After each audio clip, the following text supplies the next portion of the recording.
الحمد للہ رب العالمین والصلاة والسلام علی الانبیاء والمرسلین اعوذ باللہ من الشیطان الرجیم بسم اللہ الرحمن الرحیم رب اشرح لی صدری ویسر لی امری واحلل عقدۃ من لسانی یفقہوا قولی واجعل لی وزیرا من اہلی۔ محترم سامعین، السلام علیکم ورحمۃ اللہ وبرکاتہ۔ الحمدللہ، قرآن پاک کا مطالعہ ہمارا جاری ہے۔ سورہ الانعام کی آیت نمبر 94 تک ہم پڑھ چکے ہیں۔ آج انشاءاللہ آیت نمبر 95، 96 اور 97 پڑھیں گے۔ اعوذ باللہ من الشیطان الرجیم بسم اللہ الرحمن الرحیم۔ ان اللہ فالق الحب والنوا، بے شک اللہ ہی ہے دانے اور گٹھلی کو چیرنے والا۔ یخرج الحی من المیت ومخرج المیت من الحی، وہی زندہ میں سے مردہ میں سے زندہ کو نکالتا ہے اور زندہ میں سے مردہ کو۔ ذالکم اللہ فانا تؤفکون، یہی ہے تمہارا اللہ، تم کہاں بھاگے چلے جاتے ہو۔ اب اس آیت کے اندر اللہ تعالیٰ نے اپنی ایک قدرتوں کا بیان کیا ہے یہاں پہ، کہ اللہ تعالیٰ کہہ رہا ہے کہ بے شک اللہ ہی ہے جو کہ دانے کو اور گٹھلی کو پھاڑنے والا ہے۔ کہ ایک دانہ ہوتا ہے، ایک چھوٹا سا جو ہم بیج بوتے ہیں کسی چیز کا، یا کوئی گٹھلی ہوتی ہے زمین کے اندر ہم ڈال دیتے ہیں، پھر اللہ تعالیٰ اس کو اس میں سے پھاڑتا ہے، اس کے اندر وہ پھٹ جاتی ہے، اس کے اندر سے پورے ایک تنے کے بعد کرتے کرتے ایک پوری کومپل نکلتی ہے، تنا ہوتا ہے، کہ آہستہ آہستہ پورا ایک تنا اور درخت اس کے اندر سے نکل آتا ہے، ایک اتنی ذرا سی چیز کے اندر سے۔ یہاں پہ اللہ تعالیٰ نے اس قدرت کی طرف کر کے ہمیں اشارہ دیا کہ ایک چیز جو بظاہر ہم دیکھیں، اگر ہم اس قدرتی شاہکار کا مظاہرہ نہ کریں تو بظاہر تو ہمیں ناممکن چیز نظر آتی ہے کہ اتنے سے دانے میں سے، اتنے سی گٹھلی میں سے اتنا بڑا درخت کیسے نکل سکتا ہے۔ تو بظاہر ایک ناممکن چیز ہمیں نظر آتی ہے۔ اس کے بعد اگلی بات اللہ نے کہی کہ مردہ میں سے زندہ اور زندہ میں سے مردہ، یعنی کہ بظاہر ہمارے سامنے ایک بے جان چیز پڑی ہے، ایک بیج ہے، ایک دانہ ہے، گٹھلی ہے، بے جان ہے، کچھ بھی نہیں، پڑے گی پڑی رہے گی، ہم زمین کے اوپر چاہے وہ سالوں پڑی رہے، وہ مردار ویسے کی ویسے پڑے گی، کچھ بھی نہیں ہوگا۔ لیکن جب زمین کے اندر ہم اس کو ڈال دیتے ہیں تو اس کے اندر ایک زندگی آ جاتی ہے، اور پوری زندگی پھر ہمیں باقاعدہ ایک درخت کی شکل میں وہ نظر آ رہی ہوتی ہے، کہ باقاعدہ پھل دینا شروع ہو جاتی ہے۔ تو جیسے مردہ میں سے زندہ، اسی طریقے سے زندہ میں سے مردہ، ایک چیز بالکل الائیو ہوتی ہے، زندہ ہوتی ہے، ایکٹیو ہوتی ہے، لیکن اس کے بعد اچانک وہ پھر وہ مردہ میں تبدیل ہو جاتی ہے۔ تو اس قسم کی کتنی مثالیں ہم اپنے ارد گرد دیکھیں تو ہمیں نظر آتی ہیں۔ تو یہاں پہ اللہ تعالیٰ قدرت کا اپنا ایک شاہکار دکھاتے ہوئے ہمیں اشارہ کر رہا ہے چیز کا، کہ جو چیز ہمیں ناممکن ہوتی ہے، وہ نظر آ رہی ہوتی ہے، وہ اللہ کے لیے ناممکن نہیں ہوتی، وہ اللہ کے لیے ممکن ہوتی ہے۔ تو یہ اللہ کی قدرت ہے کہ ہم اسی قدرتوں پہ یقین کریں کہ جو اس نے احکام دیے ہیں، جو اس نے طریقہ کار بتائے ہیں، اس کے ذریعے سے جو کام ہونے ہیں، وہ چاہے ہمیں ناممکن نظر آ رہے ہیں لیکن وہ اللہ کے لیے ناممکن نہیں ہوں گے، کیونکہ اللہ تعالیٰ نے مثالیں اس چیز کی دی، جو ہم ناممکن چیز کو سمجھتے ہیں، اللہ تعالیٰ اس کو ممکن کر کے دکھا رہا ہے دنیا کے اندر۔ فرمایا ذالکم اللہ، یہی تو ہے اللہ تمہارا، فانا تؤفکون، تم کہاں بھاگے چلے جاتے ہیں۔ یعنی کہ جو اللہ تعالیٰ اتنی زبردست قدرتوں کا مالک ہے، وہ تمہارا ہے۔ ذالکم اللہ، اللہ تعالیٰ کا تمہارا اللہ ہے، وہ تم سے محبت کرنے والا ہے، تمہاری رہنمائی کرنے والا ہے، تمہیں گائیڈ کرنے والا ہے، تمہیں یعنی کہ نعمتوں سے نوازنے والا ہے۔ تم ادھر ادھر کہاں بھاگے چلے جاتے ہیں، یعنی کہ اس اللہ کو چھوڑ کے تم اوروں کی طرف اپنی توجہ کر رہے ہو، اوروں کے ساتھ تم محبتیں ڈال رہے ہو، اوروں سے تم امیدیں لگا رہے ہو۔ جو تمام قدرتوں کا اکیلا تنہا مالک ہے، وہ تمہارا اپنا ہے، اس کو چھوڑ کے تم ادھر ادھر کہاں بھاگتے ہو۔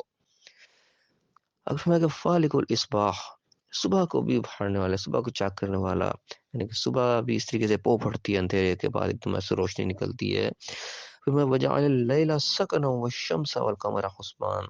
جس نے رات کو سکون کے لیے بنایا،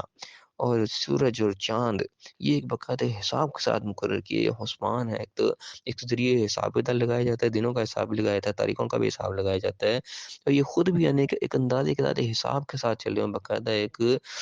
سمجھ لیں کہ ٹریک کے اوپر ہے، پورے ایک اندازے کے ساتھ ہیں، کوئی بے ڈھب قسم کے بے طریقہ نہیں ہے کہ بس جیسے مرضی چلے جا رہے، نہیں، بالکل جیسے حساب کے ساتھ ایکوریسی کے ساتھ ہر چیز اپنی جگہ پہ رواں دواں ہے۔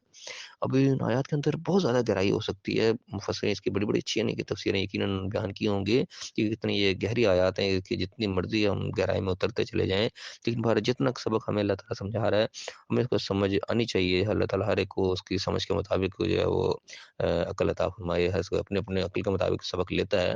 تو اللہ تعالیٰ ہمیں بھی توفیق دے، ہم ان آیات سے بہتر سبق حاصل کریں، تو بہرحال جو چیزیں نظر آ رہی ہیں اس میں اللہ تعالیٰ اپنی قدرت کا اظہار کر رہا ہے، ناممکنات چیز کو ممکن ہوتے ہوئے دکھا رہا ہے کہ یہ اللہ تعالیٰ کی طاقت ہے، تم اس کو چھوڑ کے ادھر ادھر کہاں بھاگتے ہو۔ پھر میں کہا ذالک تقدیر العزیز العلیم، یہ عزیز العلیم کی تقدیر ہے۔ اب یہاں پہ دیکھیں تقدیر کا لفظ اللہ نے استعمال کیا ہے، تقدیر کا معاملہ ہمارے یہاں اکثر زیر بحث آ جاتا ہے۔ تقدیر کا لفظ قرآن میں جتنی جگہ بھی آیا ہے کہیں پہ بھی انسان کے نہیں لے آیا ہے، ہم یہ ذہن میں رکھیں کہ انسان کو جسے کہتے ہیں تقدیر کا پابند انسان محسوس کرتا ہے اپنے آپ کو، اس طریقے سے اللہ نے اس لفظ کو استعمال نہیں کیا قرآن کے اندر۔ تو اللہ کہہ رہا ہے کہ یہ عزیز العلیم کی تقدیر ہے، جو اس نے اپنی قدرت کا مظاہرہ دکھایا ہے کہ اللہ تعالیٰ کیا کیا کچھ کرتا ہے، یہ اس کی طاقت ہے۔ یہ عزیز العلیم جو غالب ہے، علم والا ہے ہر چیز کا، یہ اس کی طاقت کا ایک چھوٹا سا اس نے ایک اشارہ دکھایا ہے یہاں پہ، کو کس طریقے سے کیا کر دیتا ہے، جو بظاہر ہمیں چیز بالکل ناممکن اور بے جان اور اس قسم کی نظر آ رہی ہوتی ہے کہ اس کا تو کچھ ہو ہی نہیں سکتا، بیکار سمجھ لو، اس کے اندر سے اللہ تعالیٰ زندگی اتنی بڑی رمق جو اس کے اندر ظاہر کر دیتا ہے کہ وہ کہیں کہ کہیں چلی جاتی ہے چیز۔ اس میں دانے اور گٹھلے کی مثال اللہ نے دی ہے، یہ بہت بڑی نشانی جو ہم اپنی آنکھوں سے دیکھتے ہیں۔ اور فرمایا کہ ذالک تقدیر العزیز العلیم، یہ قدرت ہے، یہ طاقت ہے، یہ پاور ہے، تقدیر ہے عزیز العلیم کی۔ اور فرمایا کہ وَهُوَ الَّذِي جَعَلَ لَكُمُ النُّجُومَ، وہی ہے جس نے تمہارے لیے ستاروں کو مقرر کر دیا، ستارے تمہارے لیے باؤنڈ کر دیے، تمہارے لیے مقرر کر دیے، تعینات کر دیے، کس لیے لِتَهْتَدُوا بِهَا فِي ظُلُمَاتِ الْبَرِّ وَالْبَحْرِ، تاکہ تم خشکی اور پانی کے سمندر کے اندھیروں میں ان کے ذریعے سے راستہ تم تلاش کرو، ہدایت حاصل کرو، راہ تمہیں ملے، تم پتہ لگے کس سمت میں تم جا رہے ہو۔ یہ پرانے زمانے میں خاص طور پہ یہ چیز بڑی یوز ہوتی تھی، اب تو خیر بڑی جدید چیزیں انسان نے ایجاد کر لی ہیں اپنے راستوں کے لیے، لیکن پرانے زمانے میں یہ چیزیں جب ایجاد نہیں ہوئی تھیں، کچھ عرصہ پہلے، 1000 سال پہلے، 2000 سال پہلے، اس وقت تک یہ چیزیں جو ستارے جو تھے شروع سے ظاہر اللہ نے موجود رکھے ہیں، ستاروں کے ذریعے اس چیز کا کام لیا جاتا تھا کہ انسان آسمان کو دیکھ کے اندازہ لگا رہا تھا کہ میں کس ٹریک پہ ہوں، کہاں سمت ہے میری، یہ ستارے کس رخ پہ ہوتے ہیں، تو اس کے ذریعے سے باقاعدہ راستے تلاش کر لیے جاتے تھے۔ تحتدو کا لفظ ہے کہ ہدایت پا جو، راہ پا جو، تو اس طریقے سے انسان ہدایت سے حاصل کرتا تھا، راستے تلاش کرتا تھا اپنے۔ تو اللہ نے بتایا کہ اسی نے تمہارے لیے مقرر کی ہے، تم نے خود نہیں بنا لیے، اتنا بڑا نظام جو ستاروں کا اللہ نے بنایا، جب ایک بالکل ایک اپنی جگہ پہ ایکوریسی کے ساتھ چل رہا ہوتا ہے کہ انسان اس کے ذریعے ایکوریٹ راستہ باقاعدہ تلاش کر لیتا ہے اپنے لیے۔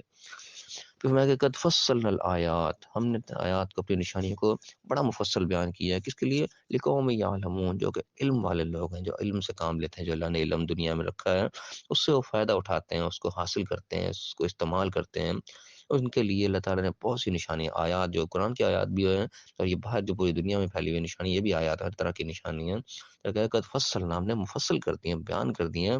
واضح کر دی ہیں فصیل کے ساتھ، کہ لوگ اس سے فائدے حاصل کریں۔ کیونکہ فائدہ حاصل کون کرے گا؟ قومی عالمون، جو کہ جو علم والے لوگوں کے، جاہلوں کے لیے نہیں ہے، بے تکے زندگی گزارنے والوں کے لیے نہیں، جو اللہ نے علم دیا ہے اس کو، علم کو حاصل کرتے ہیں، دیکھتے ہیں۔ اور ان تمام علوم سے سب سے جو اللہ کے نزدیک کامل علم ہے وہ یقیناً یہ قرآن کا علم ہے، کیونکہ یہ اللہ کی طرف سے براہ راست آیا، اس کے اندر کسی کوئی ملاوٹ نہیں ہے، اللہ کی طرف سے بالکل خالص علم جو ہم تک پہنچا ہے وہ یہ قرآن کا علم ہے۔ تو سب سے پہلے ہمیں اس کے اوپر توجہ دینی چاہیے کہ اس کا علم حاصل کریں، اس کے اندر کیا کیا کچھ اللہ تعالیٰ نے بتایا ہے اس کو ہم دیکھیں، ایکسپلور کریں، سمجھنے کی کوشش کریں، اور اس سے اپنے علم میں اضافہ کریں، اور اس علم کو پھر ہم دنیا کے علم سے بھی ساتھ میچ کریں، دونوں کو لے کے ہم چلیں۔ یہ تمام قسم کے علوم جو بھی اللہ نے رکھے ہیں یہ ہماری ترقی کے لیے رکھے ہیں، ہمارے فائدے کے لیے رکھے ہیں۔ تو اللہ تعالیٰ کہہ رہے ہیں کہ علم والوں کے لیے ہم نے آیات رکھی ہوئی ہیں، وہ نشانی کو دیکھتے ہیں، فائدہ اٹھاتے ہیں۔ اب علم والے چاہے مسلم ہو چاہے غیر مسلم ہو، یہ الگ چیز ہے۔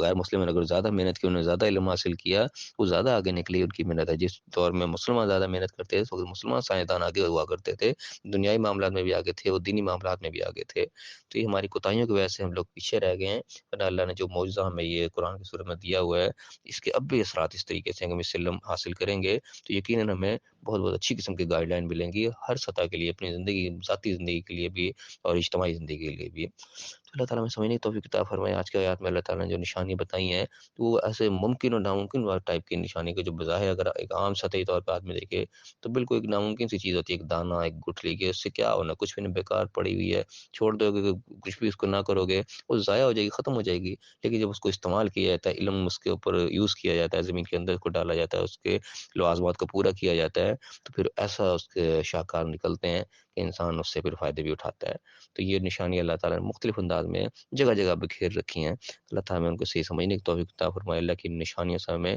فائدے اٹھانے کی توفیق عطا فرمائے، جو کچھ اللہ نے ہمیں سمجھایا ہمیں صحیح سمجھنے کی